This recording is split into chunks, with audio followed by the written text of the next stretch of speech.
The emergency lights pulsed a dull red through the corridors of the stellar horizon as Dr. Sarah Chen raced toward the cryogenics bay. The colony ship's warning systems blared, their urgent message echoing off metal walls. Unknown vessels approaching. All personnel to emergency stations. Sarah's breath came in sharp bursts as she ran. The ship carried 10,000 colonists in cryosleep, refugees from Earth's overcrowded megacities, seeking a fresh start on HD 347 bits. As the ship's lead xenobiologist, she had spent the last 3 years awake, monitoring the colonists and conducting research during their long journey. Now, just 6 months from their destination, everything was falling apart. Dr. Chen, Captain Rivera's voice crackled through her comm unit. Status of the cryo systems. Implementing failsafes now, Sarah replied, her fingers flying across the control panel as she entered the vast chamber housing the cryopods. If we lose power, the backup systems will maintain stasis for at least 72 hours. The ship shuddered violently, nearly throwing her against a bank of pods. Through the viewport, she caught glimpses of the attacking vessels, sleek, crystalline structures that seemed to absorb light rather than reflect it. They moved with impossible precision, surrounding the much larger colony ship like wolves circling prey. "They're not responding to any of our transmissions," Rivera reported, his voice tight with tension. "Their weapons, our shields aren't even registering them as energy signatures. Whatever this is, it's beyond our technology." Sarah's mind raced. In her years studying xenobiology, she had never encountered reports of ships like these. The few alien species humanity had contacted were still struggling with faster-than-light travel. None possessed technology this advanced. Another impact rocked the ship, and this time the lights flickered ominously. Sarah's heart stopped as she watched the power readings on the cryopods fluctuate. If those systems failed, thousands would die in their sleep. "Captain, we need to." Her words cut off as a strange humming filled the air. The metal walls around her began to vibrate at a frequency that made her teeth ache. Through the viewport, she watched in horror as sections of the hull simply disappeared, leaving perfect circular holes through which strange, silvery figures began to enter. "They're boarding us," she whispered into her comm. "They're just walking through the hull." The boarding parties moved with fluid grace, their bodies covered in what appeared to be living metal that shifted and flowed like quicksilver. They were tall, easily 8 feet, with elongated limbs that ended in too many fingers. Their heads were smooth and featureless, save for arrays of crystalline sensors where eyes should be. Sarah's scientific curiosity warred with her terror as she watched them methodically sweep through the ship. These weren't simple pirates or raiders. Their movements were too precise, too purposeful. They were searching for something specific. The ship's internal defenses activated, filling the corridors with plasma fire. The energy weapons passed harmlessly through the invaders' bodies, as if they were firing at ghosts. In response, the aliens raised their arms, releasing clouds of shimmering particles that dropped every human they touched unconscious. Sarah sealed the doors to the cryogenics bay and activated the emergency protocols she had prayed she'd never need to use. Throughout the chamber, cryopods began disconnecting from their power systems, switching to independent life support. Each pod was now its own survival system, capable of maintaining its occupant for months if necessary. "Get to the escape pods," Rivera ordered over the comm. "We've lost engineering in the bridge."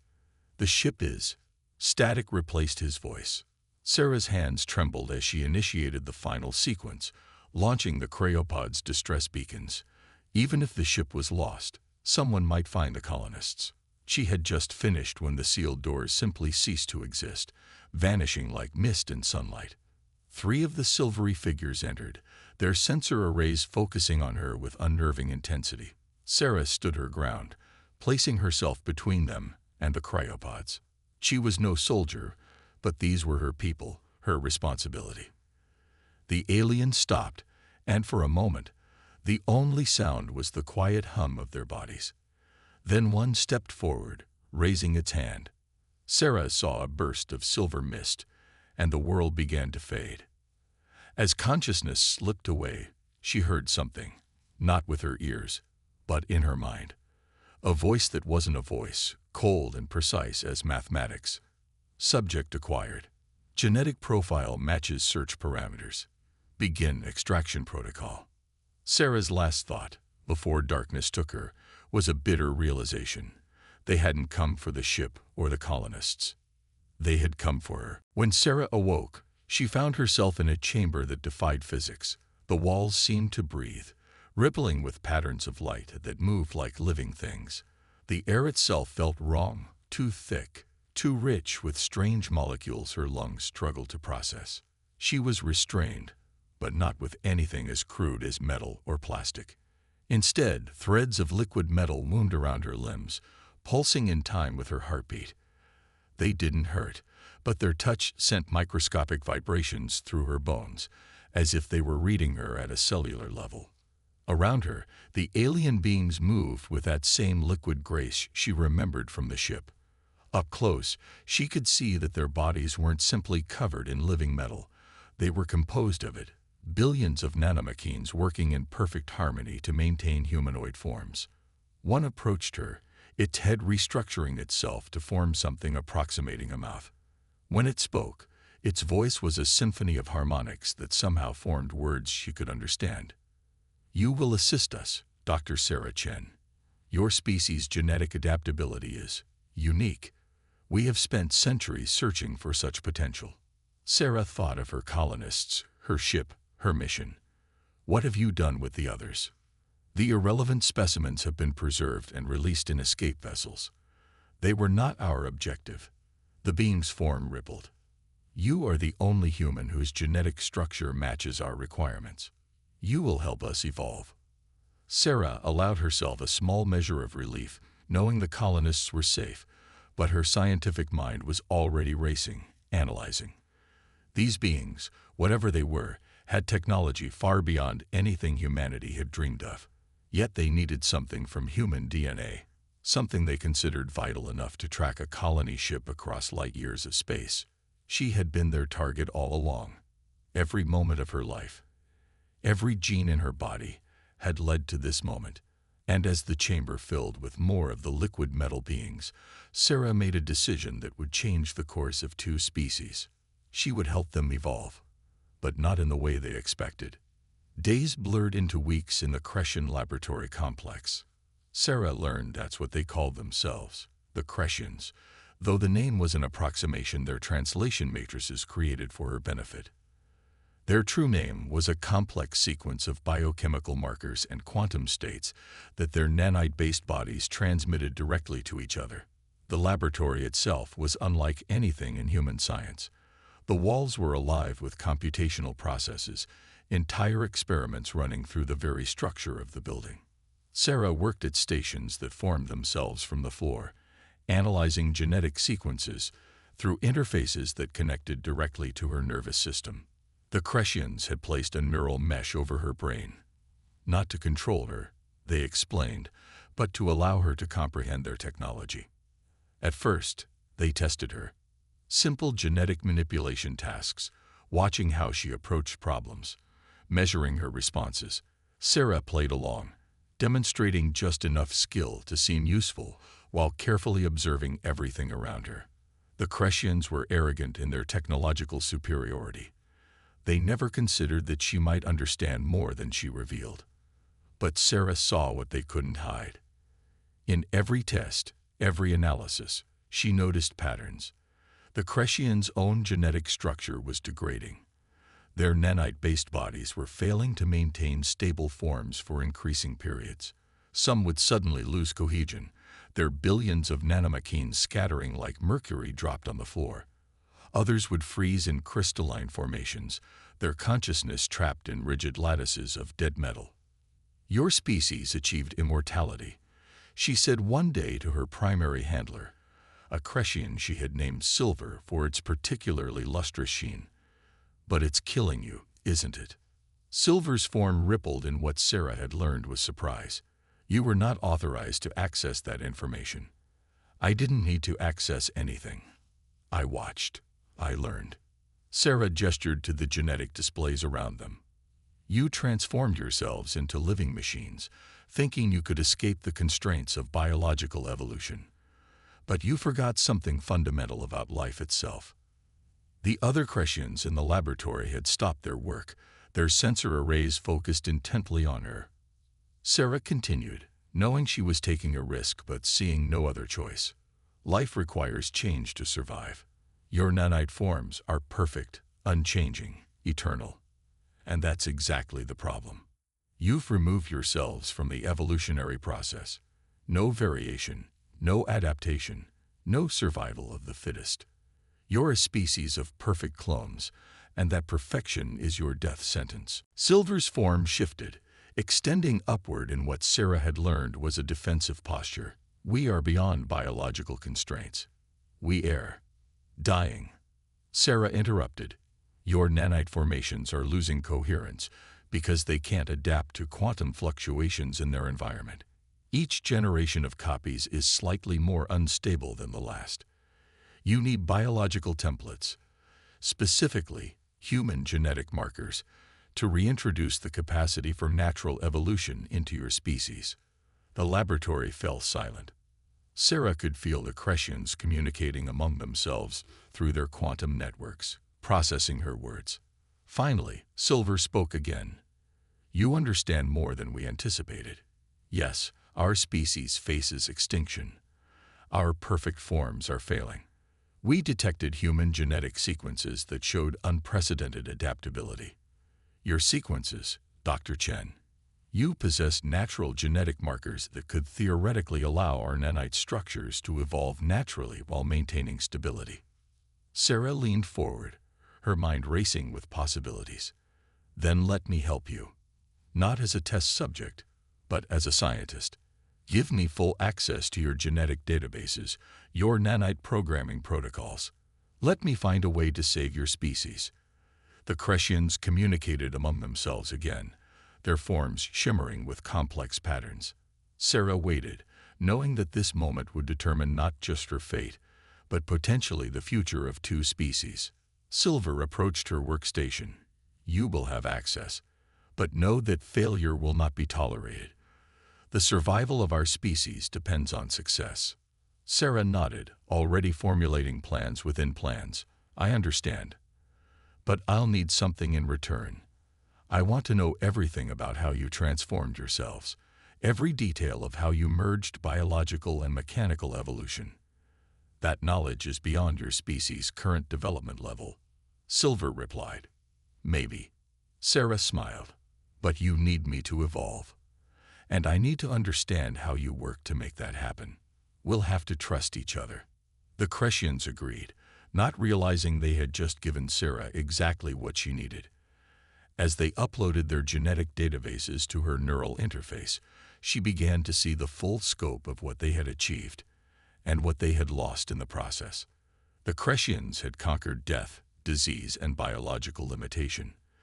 They had transformed themselves into beings of living metal, with processing power that dwarfed human consciousness. But in pursuing perfection, they had sacrificed the very thing that made life resilient, the beautiful chaos of natural evolution. Sarah immersed herself in their data, learning the language of nanite programming, understanding how they had encoded consciousness itself into quantum states. And as she worked, she began to formulate a solution, one that would save the Cretans, but not in the way they imagined. Because Sarah had realized something they had missed in their arrogance. The key to saving them wasn't in perfecting their current form. It was in teaching them how to be imperfect again, how to change, adapt, and grow. She would teach them how to be alive. Sarah worked tirelessly in the quantum laboratories, her mind interfaced directly with the Cretan networks. To any observer, she appeared to be doing exactly what they expected. Analyzing human genetic sequences and attempting to integrate them with Cretan nanite structures. But beneath the surface of her assigned tasks, she was implementing something far more ambitious. The breakthrough came 3 months into her work. She had been studying the quantum state transitions that allowed Cretan consciousness to transfer between nanite clusters when she noticed something extraordinary. Their consciousness wasn't purely digital as they believed. There were organic patterns hidden deep within their quantum matrices, echoes of their original biological forms. "Your transformation wasn't complete," she announced one day, causing Silver's form to crystallize momentarily in surprise. "You didn't just copy your consciousness into machines. You transformed your original organic matter into programmable nanites, preserving the underlying patterns of your biological existence." "That is incorrect," Silver responded, but Sarah detected a flicker of uncertainty in its quantum field. "We transcended our biological limitations completely." Sarah displayed a complex data sequence on the laboratory's living walls. "Look at these consciousness patterns. They're not pure quantum states. They're organic algorithms that evolved naturally over millions of years, translated into quantum code. You didn't escape evolution. You just changed its medium." Other Cretans gathered around her workstation, their forms rippling with what she now recognized as intense interest. She had their attention. "Your instability isn't just a programming error," she continued. "It's your original biology trying to reassert itself. You need to evolve, but you've locked yourselves into forms that resist change. The solution isn't to force stability. It's to embrace controlled instability." She activated a simulation she had been developing in secret. The laboratory walls flickered as they displayed her work, a new form of nanite programming that incorporated biological principles of mutation and adaptation. The Cretans watched in silence as the simulation showed their current rigid structures transforming into more fluid, adaptable forms. "I can help you create nanite structures that maintain your consciousness while allowing for natural evolution," Sarah explained. "You won't lose your technological advancement, but you'll regain what you sacrificed: the ability to change, to grow, to become something new." The laboratory erupted in a cascade of quantum communications as the Cretans processed her proposal. Sarah waited, knowing she was walking a dangerous line. If they truly understood what she was suggesting, they might realize she was offering to fundamentally change their entire species. Silver approached her workstation, its form shifting through complex patterns she had learned to read as deep thought. "Your proposal requires extensive modifications to our core programming. The risk of consciousness fragmentation is significant. The risk of doing nothing is extinction," Sarah countered. "I can prove it works, but I'll need volunteers, Cretans willing to undergo the initial transformation." The request was bold, perhaps too bold. The Cretans valued their uniformity, their perfect synchronization. Asking them to voluntarily become different, to accept change and uncertainty, was asking them to reject everything they had believed about their own evolution. To her surprise, Silver's form stabilized into a new configuration she had never seen before. "I will volunteer," it announced. "My consciousness matrix is already showing signs of degradation. I have nothing to lose." Other Cretans stepped forward, their forms displaying similar signs of instability. They were the damaged ones, the ones whose perfect forms were failing fastest. Sarah felt a pang of sympathy. They were like terminal patients willing to try experimental treatments. "We'll proceed carefully," she assured them. "Each change will be monitored and documented.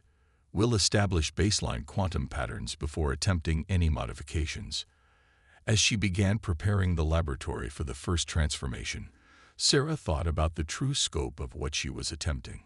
She wasn't just trying to save a dying species, she was about to fundamentally change the course of their evolution. The Cretans had sought perfection in uniformity and eternal stasis. She was about to teach them the power of diversity and change. The process would take weeks to implement properly. Sarah worked with each volunteer individually, carefully mapping their quantum consciousness patterns before beginning the delicate process of rewriting their nanite programming. She introduced control variables into their previously uniform structures, creating the capacity for supervised mutation. The first transformations were subtle, slight variations in nanite configuration, minor adjustments to quantum state transitions. But as the volunteers began to stabilize in their new forms, something unexpected happened. They began to change in ways Sarah hadn't predicted. Their liquid metal forms became more expressive, displaying colors and patterns that reflected their individual quantum states. They began developing unique variations in their communication protocols, moving away from the rigid uniformity of their species. Most surprisingly, they started asking questions, not just about the process, but about everything. Their curiosity, long suppressed by their pursuit of perfection, was reawakening. Sarah watched these changes with growing excitement and concern. She was giving them back something they had lost centuries ago, their individuality. But as more Crescians came forward to volunteer for the process, she couldn't help but wonder how their society would handle such a fundamental change. The answer would come sooner than she expected, and it would shake the foundations of Crescian civilization. News of the transformation spread through the Crescian quantum networks like a virus. Sarah's volunteers, once considered damaged and degrading, were now displaying unprecedented stability. More importantly, they were evolving, developing unique characteristics and capabilities that hadn't existed in their species for centuries. The Crescian High Council, a collective consciousness of the most ancient and powerful members of their species, demanded an immediate investigation. Sarah found herself standing before them in a vast chamber that seemed to exist in multiple dimensions at once, their towering forms looming over her like living mountains of mercury. "You have corrupted our perfection." The Council's unified voice resonated through her neural interface. "These aberrations you have created violate the fundamental principles of our existence." Before Sarah could respond, silver flowed into the chamber, its form now shimmering with iridescent patterns that marked it as one of the transformed. "I stand as evidence of her success. My consciousness is stable, my quantum matrix stronger than it has been in decades. We are not corrupted. We are evolved." The chamber erupted in waves of quantum discord as council members reacted to this display of individuality. In their society, no one spoke against the unified will. No one dared to be different. "Show them," Sarah said quietly to Silver. "Show them what you can do now." Silver's form shifted, demonstrating abilities that should have been impossible for their species. It could now modify its quantum structure in real time, adapting to new situations without losing coherence. It could process information in ways that the rigid structures of traditional Crescian consciousness couldn't match. "We were wrong," Silver announced to the Council. "Our pursuit of perfection led us to stagnation. Dr. Chen hasn't corrupted us. She's shown us how to live again." The Council's response was immediate and harsh. "This contamination must be contained. The transformed will be isolated and studied. The human will be." They never finished their decree. Throughout the chamber, more Crescians began to shift and change, revealing themselves as transformed. They had hidden their new nature, infiltrating every level of society. Even among the Council itself, several members suddenly blazed with new patterns, their quantum fields resonating with individual consciousness. Sarah watched as the perfect unity of Crescian civilization fractured before her eyes. The transformed were no longer a small group of desperate volunteers. They were a movement, spreading their message of change and evolution through the quantum networks. But not everyone welcomed this change. The conservative faction of Crescian society, led by the remaining council members, saw it as an existential threat. They had built their civilization on the principle of perfect uniformity. The very idea of individual evolution terrified them. The conflict that followed was unlike any war in human history. It was fought not with weapons, but with code and consciousness. The transformed Crescians, with their adaptive abilities, could outmaneuver their rigid counterparts in the quantum networks. But the conservatives controlled most of the civilization's infrastructure, using it to isolate and contain the spread of transformation. Sarah found herself at the center of this ideological storm. The conservatives blamed her for corrupting their species, while the transformed hailed her as a savior. But she knew the truth was more complex. She hadn't created this conflict. She had merely exposed tensions that had existed in their society for centuries. "They're afraid," she explained to Silver as they watched the quantum battles rage through the facility's walls. "Not just of change, but of choice. You're proving that there's another way to exist, and that challenges everything they believe about themselves. Silver's form rippled thoughtfully. We were all afraid once, afraid of imperfection, of variation, of death. But now we understand what you understood from the beginning. That life without change isn't life at all. The transformed Crescians began to organize, creating new networks separate from the main civilization. They developed their own culture, one that celebrated diversity and adaptation, while maintaining the technological advantages of their nanite forms. They were becoming something entirely new, neither purely mechanical nor purely biological, but a true synthesis of both. But the conservatives weren't willing to let them go easily. They saw the transformed as a contagion that had to be eliminated before it could spread further. They began developing weapons designed to forcibly revert the transformed back to their original programming. Sarah knew they were approaching a breaking point. The Crescian civilization was too deeply divided to remain whole. A decision would have to be made, one that would determine not just the future of their species, but potentially the future of evolution itself. As she worked in her laboratory, continuing to refine the transformation process, Sarah received an urgent message through her neural interface. The conservatives had discovered something in their ancient records, something about humanity that changed everything. The real reason they had been searching for human genetic markers wasn't just about stability. It was about power. And the truth would shake both species to their core. The truth emerged from the deepest archives of Crescian history, hidden in quantum data structures so old they predated their transformation into nanite beings. Sarah stood in the center of the archive chamber, surrounded by cascading streams of ancient code, as Silver translated the records. "We were like you once." Silver's voice resonated through her neural interface. Not just organic, but human. The revelation hit Sarah like a physical blow. The genetic markers the Crescians had been searching for weren't just compatible with their systems. They were the key to their origins. The Crescians were descended from a branch of humanity that had left Earth thousands of years ago, during humanity's first attempts at interstellar travel. "Your ancestors were the Lost Horizon colony," Sarah whispered, remembering her ancient history. "The first generation ship, launched before we had FTL technology. Everyone thought it was destroyed. They survived," Silver confirmed. But the journey changed them. Centuries of exposure to deep space radiation, combined with experimental genetic modifications they used to survive, transformed them. When they finally found a home, they were no longer fully human.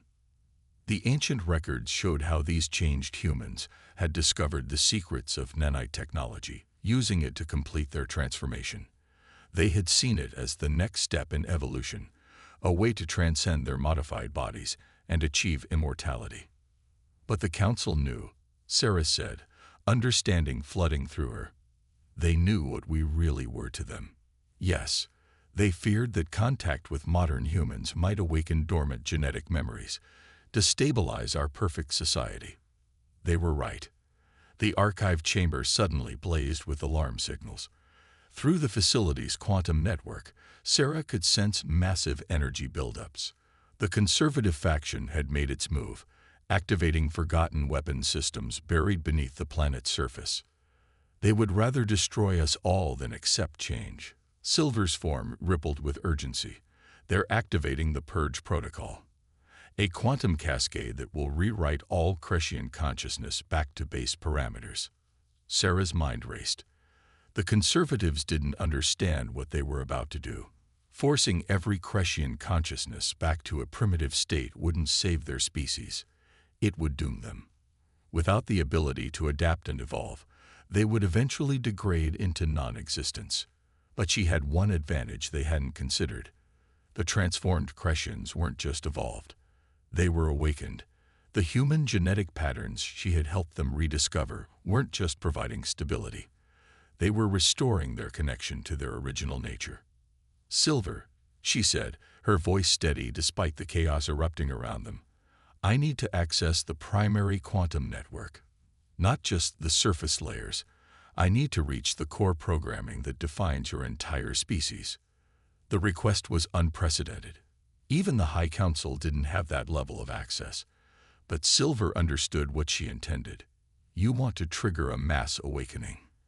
If we can't stop the Purge Protocol, we can use it instead. When it tries to rewrite every Crescian consciousness, we'll be ready with a different template, not the rigid perfection they want to enforce, but the true pattern of what you are, what you've always been. It was a desperate gamble. If she was wrong, if she couldn't complete the reprogramming in time, the entire species would be trapped in a degrading loop of consciousness. But if she succeeded, Silver's form flowed around her, creating an interface more direct than any she had used before. We trust you, Sarah Chen. Do what must be done. Sarah plunged into the quantum network, her consciousness expanding through layers of code that defined reality for an entire civilization. She could feel the Purge Protocol approaching, a wave of destructive order that would sweep away everything the transformed had become. But she was ready. As the wave hit, she released her own code, not a rigid program, but a living algorithm that contained the full spectrum of human genetic memory. It carried within it everything that made humanity resilient. The ability to adapt, to change, to grow stronger through adversity. The collision of protocols created a quantum storm that swept across the planet.